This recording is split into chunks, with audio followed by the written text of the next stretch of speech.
You ask Tiger to solve. This deals with linear equations with one unknown. The final result is x equals -5. Let's solve it step by step. Simplify the expression. Expand the parentheses. Simplify the arithmetic. Group all constants on the right side of the equation. Subtract 24 from both sides. Simplify the arithmetic.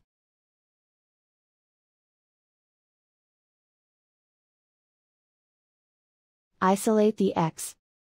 Divide both sides by -6.